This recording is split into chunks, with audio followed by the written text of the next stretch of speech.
إنما وليكم الله ورسوله والذين آمنوا الذين يقيمون الصلاة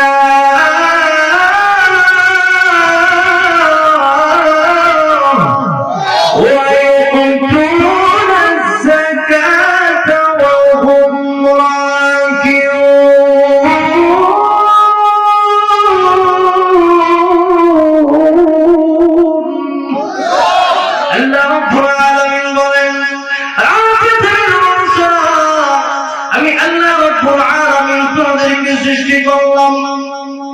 এখন তোমরা পৃথিবীতে যাওয়ার পরে যখন তোমাদের শক্তি হয়ে গেল আজকে মন্দিরে ফিরে চলে এসেছো চলে যাওয়ার পরে এই যুবকদের মধ্যে হতে অনেকেই হতে পারে যে গানের অনুষ্ঠানও হতে পারে। এই জন্য আল্লাহ রাব্বুল আলামিন বলেন নারী যুবক এরকম ভাবে একবার মাহফিল আসা আরেকবার গানের অনুষ্ঠানে যাওয়া চলবে না। বন্ধু যদি বলতে হয় তাহলে তোমরা আমি আল্লাহ রাব্বুল আলামিনকে বন্ধু বানাও। এক নম্বর পরামর্শ দিলেন কে? পরামর্শ দিলেন কে? কি পরামর্শ দিলেন? এক নম্বরে তোমরা বন্ধু বানাবে আল্লাহকে। শুধু বলেন কাকে? আওয়াজ দিয়ে বলেন কাকে?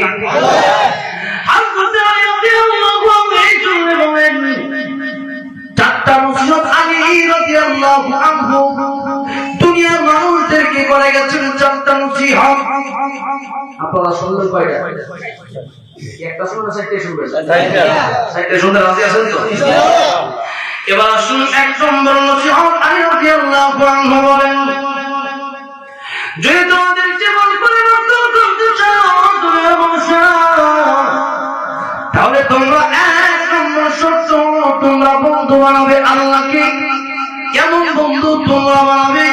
যেরকম বন্ধু বানিয়েছো বেলাল, যেরকম বন্ধু বানিয়েছিল বেলাল রাদিয়াল্লাহু আনহু, যেরকম বন্ধু বানিয়েছিল খাব্বাব রাদিয়াল্লাহু আনহু, যেরকম বন্ধু বানিয়েছিল আবু বকর সিদ্দিক রাদিয়াল্লাহু আনহু, যেরকম বন্ধু বানিয়েছিল ওমর রাদিয়াল্লাহু আনহু। এখন তারা কেমন বন্ধু বানিয়েছে? অত্যন্ত মরুভূমির ভিতরে যখন তাদেরকে চিত করে শুয়ে দেওয়া হয়েছে তাদের জিহ্বার ভিতরে পেরাক পর্যন্ত মারা হয়েছে। এরপরে বলা হয়েছে আল্লাহর নাম জবানে রাখা যাবে না। এরপরে আল্লাহ রাব্বুল আলামিনের নাম ছাড়ে নাই। কিন্তু আমরা তো ইসলাম পেয়েছি খুব সহজেই, আমরা অল্পতেই কিন্তু ইসলাম পাওয়ার কারণে আমরা ইসলামের কোনো বুঝি না।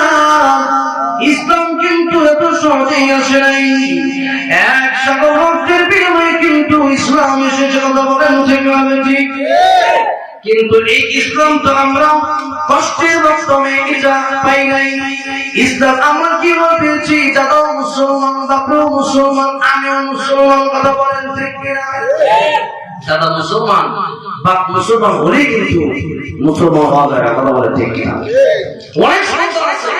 মুসলমানের ঘর থেকে জন্মগ্রহণ করেছে, এখন আমাদের নবী কি নবী মান না? আমাদের নবী শেষ নবী। কার কথা? কার কথা? আল্লাহ বলেছেন আমাদের নবী শেষ নবী। আল্লাহ নিজে বলেন মা কানা মুহাম্মাদুর আবা আহাদিন মিন রিজালিকুম ওয়ালাকিন রাসূলুল্লাহ ওয়া খাতামান নাবিয়্যিন।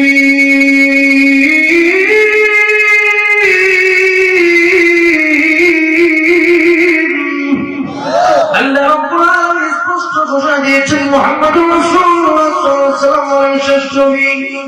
এবার কাদিয়ানী এই মুহূর্তে মুসলমান সে বলল আমি কাদের নবী মানলাম।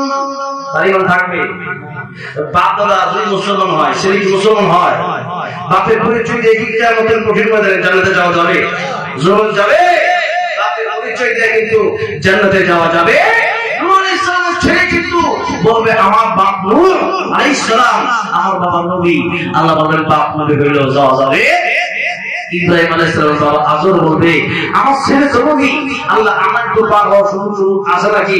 আল্লাহ রাব্বুল আলামিন বলবে আজকে ছেলে তো হাই দিয়ে কাজ হবে না, আজকে বাপের তো হাই দিয়ে কাজ হবে না, আজকে তখন পৃথিবীর সমস্ত মানুষ যদি জান্নাতে হয়ে যায়, আর আপনার ঈমান যদি ঠিক না থাকে, সবাই জান্নাতে গেলেও আপনি জান্নাতে যেতে পারবে। এরকম হয় আবু তালেব বলবে আল্লাহ আমার ভাতিজার জন্য তো আমি 3 বছর জেল কাটছি, আমার ভাতিজা নবী আমার একটু সুযোগ করে দাও। আল্লাহ রাব্বুল আলামিন কি দিবে? যেরকম দিবে সুযোগ কিন্তু থাকবে না, কারণ আল্লাহ রাব্বুল আলামিন আগে কোরআন শরীফে স্পষ্ট করে বলে দিয়েছেন ইন্নাল্লাযীনা আমানু ওয়া আমিলুস সালিহাত কানাত লাহুম জান্নাতুল ফিরদাউসি নুজুলা খালিদিনা ফিহা লা ইয়াবগুনা আনহা হিওয়ালা। স্পষ্ট করে বলে দিয়েছেন ঈমান থাকবে নেক আমল থাকবে জান্নাতে যেতে পারবা। ঈমান নাই নেক আমল নাই, বাপের নবী কাজ হবে না। ঈমান নাই ছেলে নবী কাজ হবে না। ঈমান নাই চাচা নবী কাজ হবে না। ঈমান নাই ভাতিজা নবী কাজ হবে। আল্লাহ রাব্বুল আলামিন অন্য এক আয়াতে স্পষ্ট বলেছেন ইন্নাল আবরারা ফি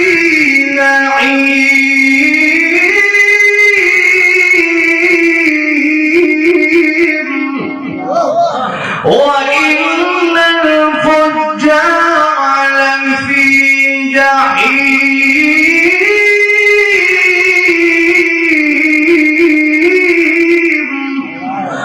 স্পষ্ট বলেছেন আল্লাহ রাব্বুল আলামিন বলেন যে নিজের কাজ যদি ভালো হয় তাহলে তুমি জান্নাতে যাবে, আর নিজের কাজ যদি ভালো না হয় তাহলে তুমি জাহান্নামে যাবে। সুতরাং এই সম্পর্ক দুনিয়াতে সুদ চলে, দুনিয়াতে ঘুষ চলে, দুনিয়াতে কারো টাকার মাধ্যমে দেখা যায় যে ইনকে অযোগ্য না, এরপরেও মনে করেন যে দেখবেন সবাই ভাবতেছে যে এই লোকটা মনে করে এমপি হতে পারে ভোটের পরে, কিন্তু দেখবেন কি যে দলীয় পাওয়ারের কারণে, নিজের টাকার কারণে, কারো টাকার কারণে, ঘুষের কারণে আজকে দেখা যায় যে যে লোকটার চরিত্রের কোনো বালাই নাই সেই দেখা যায় মনে করেন নেতা হয়ে দৌড়েছে। কথা বলা ঠিক কেমন? কারো টাকার কারণে, ঘুষের কারণে। কিন্তু এই দুনিয়াতে কারো টাকা চলবে, এই দুনিয়াতে ঘুষ চলবে। মনে করেন একজন টাকা পয়সা আছে, সমস্ত পুলিশ কিনে নিতে পারে, সমস্ত সাংবাদিক কিনে নিতে পারে, এরপরে আরেকজনের বিরুদ্ধে কাজ করাতে পারে। কিন্তু কিয়ামতের কঠিন ময়দানে ফেরেশতারা কি ঘুষ খাবে না? ফেরেশতারা ঘুষ খাবে। এমন এমন ফেরেশতা আল্লাহ রাব্বুল আলামিন নিযুক্ত করে রেখেছেন যে ফেরেশতার চোখ নাই, যে আপনি কাঁদবেন না মায়া পাবেন না। আপনি তারা বলবেন যে আমি যদি বলেন টাকা পয়সা কিছু থাকবে, অবলম্ব হয়ে কিয়ামতের কঠিন ময়দান করতে হবে। এরপরে যদি বলেন যে আমি কিছু টাকা পয়সা দিয়ে আমি যদি জান্নাতে যাইতে পারি তুমি একটু বাঁচায় দাও, সে কিন্তু কানেও শুনবে না যে আপনারা বুঝে নিবে, কানেই শুনবে না বুঝতে কোন জায়গা থেকে। আল্লাহ রাব্বুল আলামিন এমন ফেরেশতা আমি বানিয়েছি, ফেরেশতা চোখে দেখে না, কানে শুনে না, তোমাকে যে মারবে দয়া মায়া হওয়ার কোন কারণ একটা মানুষের মারলে রক্তাক্ত হয়ে গেলে পরে দুনিয়াতে দেখা যায় অনেক সুর ধরা ফেলে কঠিন গণপিটুনি যখন দেয়, তখন দেখবেন সুর রক্তাক্ত হয়ে গেলে ও মা যখন কয় তখন দেখবেন যা করছে করছে। কথা বলেন ঠিক কিনা? কিন্তু মনে করেন একজন পকেট থেকে টাকা পয়সা চুরি করলে একেবারে তার পকেট আগে চুরি করছে, এরকম মনে করেন যে পরবর্তীতে সব ঝুলাই যায়। কথা বলেন ঠিক কিনা? মনে করেন যে গতকালকে এক ঘটনা, যাইতেছি ঢাকা পুরী বিষ্ণুর থেকে যাবো আব্দুল্লাহ 5 মিনিটের রাস্তা, তো সিএনজি ওয়ালা আমার নিয়ে নামায় দিছে পুরী বিষ্ণুর যাবো না, একটু কষ্ট করে বাস শেষ হয়ে গেল, তো যাম একটা কাজে পায়জামার পকেটে টাকা দিয়েছি 50,000 হঠাৎ করে মাথার উপরে কি মেডিসিন ফলাইলো, ফলাই দেখে মনে করেন তারপরে সুর নাই। তো নাই বলতে কি এখানে সুর তো অবশ্যই আছে। তো এখানে থাকার জন্য লোক দাঁড়ায় রয়েছে, এরাই বলতেছে যে হুজুর কি আপনি তাড়াতাড়ি বাঁচতে না, তাড়াতাড়ি বাঁচতে না হয়।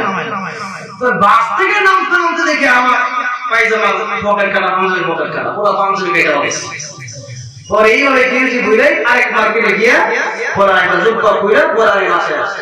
তো চিন্তা করে দেখেন এরকম পরিস্থিতি যারা পড়ছে, তো এখন আমি ওই সুরে মনে করেন পাইনি, অদূর ভবিষ্যতে যদি কোনো সুর ধরতে পারে সব জানতে এইটা ধরতে কথা বলে এই অবস্থায় যখন সুর মারে এমনি মারে না, যারা হয়তো মাসুম দেখছেন তো এই সব জাত একসাথে মিলায়।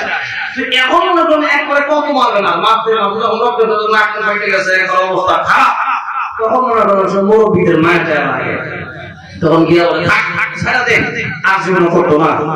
কেন বলছে? কারণ চোখ দিয়ে দেখছে রক্ত পড়তেছে, তার একটা মায়া আছে, সেও তো মানুষ, লোক যাই হোক সেও মানুষ। এই চিন্তা করে থাক ছেড়ে দাও, এইটাও কি একটা। একজন যখন ও বাবা গো মা তখন বলে, তখন আরেকজন চিন্তা করে আরে এই যে আওয়াজ শুনতেছে, আওয়াজ শুনে কথা বলে মায়া লাগে, কাঁদতেছে কারণ আওয়াজ শুনে মায়া লাগে। কিন্তু আল্লাহ বলেন কেমন ফেরেশতা আমি আল্লাহ বানায় রাখছি, চোখেও দেখে না, তোমার দেখার মতো মায়া লাগে, বিষয়টা এমন না, দেখেই না, মারবে দেখবে না, আবার কানে শুনবে না, চিল্লা চিল্লা কাঁদবা, আমার বাচ্চা দাও, আমার তুমি ছেড়ে দাও, এরকম ছাড়ো, এরকম আমাকে বাচ্চা দাও বললো, কিয়ামতের ময়দানে ঘুষ চলবে। আল্লাহ বলেন আমি ঘুষ নিও যে আমি আল্লাহ রাব্বুল আলামিন দুনিয়ার মুহতাজি না, দুনিয়ার কোনো কিছু প্রয়োজন নাই, ভর্তি আমি কি করবো? সুতরাং কিয়ামতের কঠিন ময়দানে ঘুষ দিয়ে কাজ হবে? জীবন হবে? হবে না।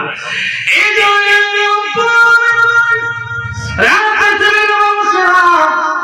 এক নম্বর তোমরা আমি আল্লাহকে বন্ধু বানায় নাও। আলী রাদিয়াল্লাহু আনহু বলেন রে দুনিয়াবাসী, চারটা নসিহত তোমাদেরকে আমি করবো, এই চার নসিহত যদি তোমরা শুনতে পারো তোমাদের জীবনের পরিবর্তন হয়ে যাবে। এক নম্বরে তোমরা আল্লাহ রাব্বুল আলামিনকে মুহাব্বত করবে।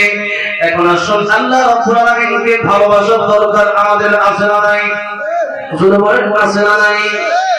একসময় আমরা ছিলাম না, তখন আমাদের সাথে ছিলেন আল্লাহ, এখন আমরা আছি, এখন আমাদের সাথে আছেন আল্লাহ।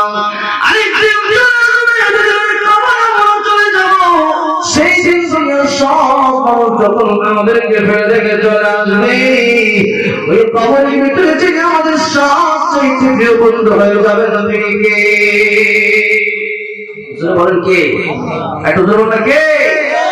এবার শুন, আল্লাহ রাব্বুল আলামিনকে যে আপনি ভালোবাসেন, আল্লাহ রাব্বুল আলামিন যে আপনাকে ভালোবাসে, পাঁচটা আলামত, পাঁচটা নিদর্শন এখন আমি আপনাদেরকে বলবো। এক নম্বরে কখন বুঝবেন যে আল্লাহ রাব্বুল আলামিন আপনাকে ভালোবাসে, আপনি যে আল্লাহর প্রিয়, এটা কখন বুঝবেন? যখন দেখবেন ভালো মানুষ আপনাকে ভালোবাসে। কারা ভালোবাসে? ভালো মানুষ আপনাকে ভালোবাসে। আমি ওয়াজ করতেছি, আমাকে সবাই ভালো বলবে, বলবে, সবাই বলবে।